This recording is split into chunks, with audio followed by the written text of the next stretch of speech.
If you grew up watching the Teenage Mutant Ninja Turtles cartoons or playing the video games and would love to reawaken that nostalgia, look no further. Teenage Mutant Ninja Turtles: The Shredder's Revenge is the game for you. Or if you're new to TMNT, this game is welcoming to you as well, as it will educate you to all things that made the video games from the 80s and 90s so great.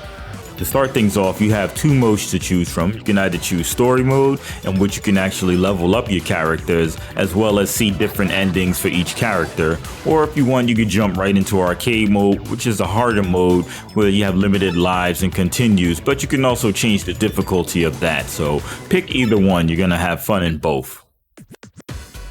When choosing one of these two modes, you'll be introduced to a tutorial that gives you a rundown of the character's moves and abilities. I recommend that you sit and take a minute or two to familiarize yourself with these moves and abilities, especially if you're going to play story mode and you're looking to complete the challenges that story mode sets before you. At the character select screen, you'll have access to the 4 turtles, as well as April and Splinter. Casey will open up later. If you're gonna play solo, I recommend, of course, go with your favorite character, but also try out everybody else. If you find yourself playing with randoms online, you might not have access to your favorite character. They're all pretty good, but for this video, I'm going with my dude, Michelangelo.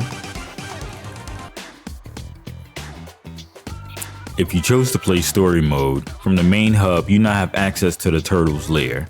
Here you can navigate to the fitness journal, where you can see the power levels, the points needed, and the unlock for each power level. The max power level is 10. After you beat a stage, you can navigate back to the Turtle lair once again, and this time you can check out the living room, where you can see the challenges you've completed and you haven't completed and may want to go back and complete. Also, you can check out the collectibles. The collectibles, once you complete them, you can turn them in and get points towards leveling up. So you want to check this every now and then after you beat a few stages.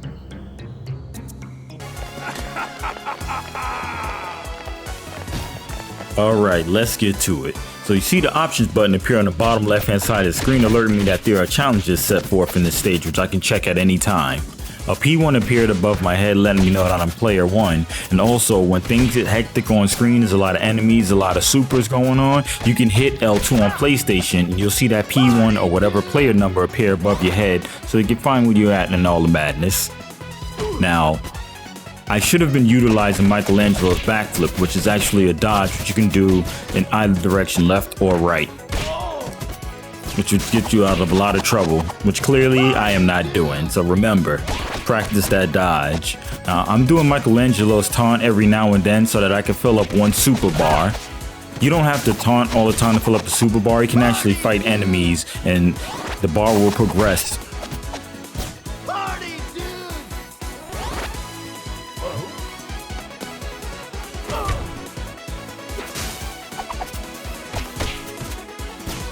Now, you unlock different supers as you level up. So some supers you see here you won't have access to just yet.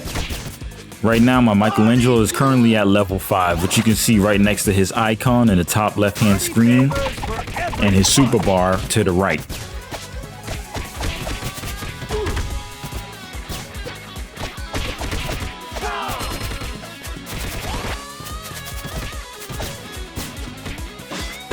Hey dude, you're making me look bad. Keep in mind that when you're knocked out or you're being reanimated by another teammate, if there's enemies nearby when you respawn, you'll want to dodge out of the way because you are not invincible. If you or your teammate finds yourself in a situation where your health is low and there's no pizza around, don't fret. This is where the HighFive, aka the cheer up, comes into play. If you high-five the person who has the low health, you will give them some of your health. And don't worry if you give them too many high fives and give them too much health, you can actually have them high five you back to give you back some of that health.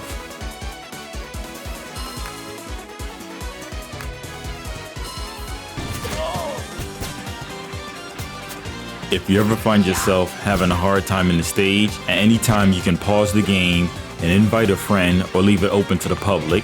But just know that when you do this, in the background it unpauses the game when they're joining in, which leaves you open to enemy attacks. And with that, I hope you find this video helpful and helps you improve your skills, because we can't let the Shredder have his revenge.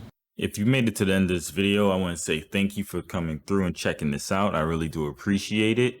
I aim to make more videos in the future and get better with each video. If you don't mind, you can give me a like, a follow, turn on that bell notification, and I'll catch y'all on the flip side. Take it easy.